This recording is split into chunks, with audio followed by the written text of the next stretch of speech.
함께 보실 말씀은 다니엘서 5장 17에서 31절의 말씀입니다. 함께 보실 말씀은 구약성경 다니엘서 5장 17에서 31절의 말씀입니다. 함께 읽겠습니다. 시작. 다니엘이 왕에게 대답하여 이르되 왕의 예물은 왕이 친히 가지시며 왕의 상급은 다른 사람에게 주옵소서. 그럴지라도 내가 왕을 위하여 이 글을 읽으며 그 해석을 아뢰리이다. 왕이여 지극히 높으신 하나님이 왕에 붙인 느부갓네살에게 나라와 큰 권세와 영광과 위엄을 주셨고 그의 큰 권세를 주셨으므로 백성들과 나라들과 언어가 다른 모든 사람들이 그의 앞에서 떨며 두려워하였으며 그는 임의로 죽이며 임의로 살리며 임의로 높이며 임의로 낮추었더니 그가 마음이 높아지며 뜻이 완악하여 교만을 행함으로 그의 왕위가 패한 바 되며 그의 영광을 빼앗기고 사람 중에서 쫓겨나서 그의 마음이 들짐승의 마음과 같았고 또 들나귀와 함께 살며 또 소처럼 풀을 먹으며 그의 몸이 하늘 이슬에 젖었으며 지극히 높으신 하나님이 나라를 다스리시며 자기 뜻대로 누구든지 그 자리에 세우시는 줄을 알기에 이르렀나이다. 벨사살이여 왕은 그의 아들이 되어서 이것을 다 알고도 아직도 마음을 낮추지 아니하고 도리어 자신을 하늘의 주제보다 높이며 그의 성전 그릇을 왕 앞으로 가져다가 왕과 귀족과 왕후들과 후궁들이 다 그것으로 술을 마시고 왕이 또 보지도 듣지도 알지도 못하는 금, 은, 구리, 쇠와 나무, 돌로 만든 신상들을 찬양하고 도리어 왕의 호흡을 주장하시고 왕의 모든 길을 작정하시는 하나님께는 영광을 돌리지 아니한지라. 이러므로 그의 앞에서 이 손가락이 나와서 이 글을 기록하였나이다. 기록된 글자는 이것이니 곧 메네 데겔 우 바르시니라. 그 글을 해석하건대 메네는 하나님이 이미 왕의 나라의 시대를 세워서 그것을 끝나게 하셨다 하미요, 데겔은 왕을 저울에 달아보니 부족함이 보였다 하미요, 베레스는 왕의 나라가 나뉘어서 메대와 바사 사람에게 준바되었다 함이니이다 하니, 이에 벨사살이 명하여 그들이 다니엘에게 자주색 옷을 입히게 하며 금 사슬을 그의 목에 걸어주고 그를 위하여 조서를 내려 나라의 셋째 통치자로 삼으니라. 그날 밤에 갈대아 왕 벨사살이 죽임을 당하였고 메대 사람 다리오가 나라를 얻었는데 그때 다리오는 62세였더라. 아멘. 오늘 저는 다니엘서를 통하여 동행하고 싶어 하시는 하나님을 묵상하였습니다. 동행하고 싶어 하시는 하나님. 오늘 본문은 앞의 내용과 이렇게 이어져 있습니다. 바벨론의 새로운 왕, 그리고 이 벨사살이라는 왕이 호화스러운 아주 대규모의 잔치를 벌이고 그 와중에 하나님을 모욕하고, 그리고 그렇게 모욕하다가 하나님의 개입, 즉 손이 이렇게 나타나서 벽에 글을 쓰는 것으로 두려움에 빠지게 됩니다. 그 글을 아무도 해석할 사람이 없었는데 왕이 이제 다니엘을 부르고 다니엘이 해석하는 그런 순간입니다. 오늘 저는 이 내용들을 통해서, 그리고 아주 하이라이트, 아주 절정에 있는 그 내용들을 통해서 동행하고 싶어 하시는 그 하나님을 묵상하였습니다. 오늘 17절 처음 절인데요. 17절 세번역엔 이렇게 쓰여 있습니다. 다니엘이 왕 앞에서 아뢰었다. 임금님이 주시겠다는 선물은 거두시고 임금님이 내리실 상급은 다른 사람에게 주시기 바랍니다. 그럴지라도 저는 이 글자를 읽고서 그 뜻을 풀이하여 임금님께 알려드리겠습니다. 우선 앞절의 16절에 벨사살 왕은 해석하는 사람에게 자색 옷과 금과 목걸이, 그리고 나라의 세 번째 통치자를 삼겠다, 이렇게 이야기합니다. 다니엘이 해석만 해주면, 너가 해석만 해주면 이것을 모두 다 주겠다, 이렇게 이야기를 했습니다. 그런데 방금 읽은 17절의 반응은 이렇습니다. 왕이 주시는 선물을 거두시고 상급을 다른 사람 주십시오. 주시는 선물을 다 거두시고 상급은 다른 사람 주십시오. 그리고 나는 그럴지라도 글자를 읽고 해석하겠습니다. 마치 약간 이런 느낌입니다. 나는 다 가지고 있으니까 당신은 다른 사람이나 주십시오. 약간 그런 말투입니다. 다니엘은 정말 자신이 있었습니다. 그리고 다니엘은 어떤 통치를 받는 그런 입장과 그런 입장이 아니었습니다. 다니엘은 그 나라의 왕의 통치를 받는 사람이 아니었습니다. 한 가지 더, 어떤 물질의 통치를 받는 사람도 아니었습니다.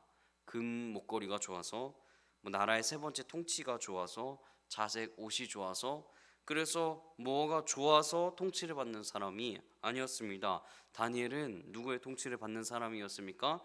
18절에 아주 잘 나옵니다. 18절 세 번역에 이렇게 쓰여 있습니다. 임금님 가장 높으신 하나님이 임금님의 아버지 느부갓네살 왕께 나라와 큰 권세와 영광과 위엄을 주셨습니다.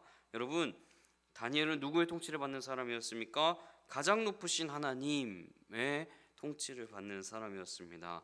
18절에서 21절까지 두 가지가 드러납니다. 이 대사 속에, 다니엘의 말 속에 두 가지가 드러나는데, 다니엘은 바로 하나님의 통치를 받는 사람이다 라는 것을 알 수 있고, 두 번째로는 느부갓네살 왕에 대한 이야기를 하는데, 여러분, 느부갓네살 왕이 갑자기 왜 나오냐? 벨사살의 아버지가 바로 느부갓네살 왕입니다. 그러니까 당신 아버지를 통해서 벨사살 왕의 아버지의 이야기를 하면서, 아버지도 그냥 임금의 지위에, 왕의 지위에 그냥 오를 수 있었던 것이 아니다라는 이야기를 하면서 당신도 동일하다라는 걸 이야기하고 있는 겁니다. 벨사살 왕, 당신이 다스리는 나라, 그것이 그리고 당신의 왕국이라고 생각하지만 그거 당신 아버지가 준 거고, 그 아버지는 하나님이 그 권세와 영광과 위엄을 주셨습니다 라고 아주 깊게 짚어주고 있는 겁니다. 벨사살 왕의 이후에 이제 잘못들을 계속 이야기합니다. 왕은 아버지에게로 물려줬고, 아버지는 하나님이 주셨다. 하나님이 왕의 권한을 아버지에게 주신 것이다. 당신도 동일하다. 그렇게 얘기하면서 당신 잘못이 있다라고 얘기하는 겁니다. 벨사살 왕의 잘못이 23절 세 번역에 이렇게 쓰여 있습니다. 하늘의 임금님이시오 주님이신 분을 거역하시고 스스로를 높이시며 하나님의 성전에 있던 그릇들을 가져오게 하셔서 임금님과 귀한 손님과 왕비들과 후궁들이 그것으로 술을 마시게 하셨습니다. 그리고 임금님은 보거나 듣거나 알지도 못하는 금과 은과 동과 쇠와 나무와 돌로 만든 신들은 찬양하시면서도 임금님의 호흡과 모든 길을 주장하시는 하나님께는 영광을 돌리지 않으셨습니다. 여러분, 22절과 23절은 벨사살 왕이 겸손하지 못하였고 하나님을 거역하였고 많은 우상들을 섬겼고, 또 너무 중요한 하나님과 동행하지 않는 삶을 지적합니다. 다니엘은 해석을 하기 전에, 글씨를 해석하기 전에 왕이 회개하고 돌아올 수 있도록 죄를 먼저 지적합니다. 그리고 글씨를 해석합니다. 글씨는 뭐였습니까? 메네 데겔 바르신. 메네는 하나님이 이미 임금님의 나라의 시대를 계산하였고 그것이 끝났다. 데겔은 임금님이 저울에 달리고 무게가 부족하다. 바르신, 왕국이 둘로 나뉘어서 메대와 페르시아 이렇게 사람에게 넘어간다. 이 세 가지를 이야기한 겁니다. 즉, 벨사살 왕이여, 당신 곧 죽을 겁니다. 당신의 나라 없어질 겁니다. 그걸 이야기한 겁니다. 벨사살 왕은 이 이야기를 듣고 난 뒤에 바로 다니엘에게 약속한 자색옷, 금목걸이 세 번째 통치자로 다니엘을 삼습니다. 여러분, 근데 그리고 이게 뭔가 더 있어야 하는데 내용이 없습니다. 뭔가 빠지지 않았습니까? 벨사살 왕은 하나님에게 돌아오지 않았습니다. 하나님은 왕에게 경고가 있습니다. 지금 나라와 시대가 좋지 않고 저울에 달았을 때 무게가 부족하다라고 알려줬음에도 불구하고 하나님에게로 돌아오지 않고 그저 값을 지불하듯, 너 해석해줬으니 값을 지불하듯 다니엘에게는 그냥 값을 지불합니다. 벨사살 왕의 이름과 비슷한 것 같습니다. 벨신이 왕을 보호하신다. 이름의 뜻을 가지고 있는 게 벨신이 왕을 보호하신다라는 뜻입니다. 여러분, 벨사살 왕이 결국 어떻게 됐습니까? 다음날 살해되었습니다. 죽었습니다. 여러분, 이 내용을 통해서 우리가 느낄 수 있는 것이 무엇일까요? 하나님은 죄인을 무게 달아 보신다, 이런 겁니까? 아닙니다. 하나님은 우리와 동행하고 싶어 하신다라는 겁니다. 하나님은 아무리 큰 죄를 짓고 하나님을 경외하지 않고 동행하지 않고 있어도 하나님은 우리와 동행하고 싶어 하신다라는 것을 알 수 있는 겁니다. 벨사살 왕을 볼 때 하나님은 그 선조 느부갓네살 왕에게 했던 것처럼 경고도 했습니다. 그런데 느부갓네살 왕은 그 경고를 깨닫고 돌이켜서 하나님에게로 나아갔는데 그 아들 벨사살 왕은 돌이키기는커녕 그냥 글씨를 깨닫고 다니엘에게 약속한 것을 값을 지불하고 끝냅니다. 마치 거래하듯이, 마치 계산하듯이 그렇게 끝을 냅니다. 다니엘은 분명히 이야기했습니다. 임금님의 호흡과 모든 길을 주장하시는 하나님께 동행하지 않고 있다. 하나님께, 호흡과 모든 길을 주장하시는 그 하나님께 당신 지금 그러면 안 된다라는 것, 동행하시는 그 하나님께 동행하지 않고 있다라는 것들을 지적했습니다. 여러분, 우리도 근데 그럴 수 있습니다. 하나님과 거래할 수도 있습니다. 하나님, 내가 이거 했으니까 이거 해주십시오.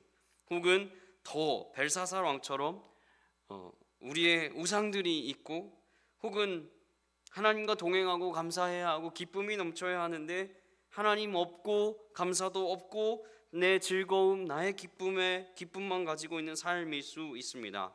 혹시 우리의 삶을 돌아보아야 합니다.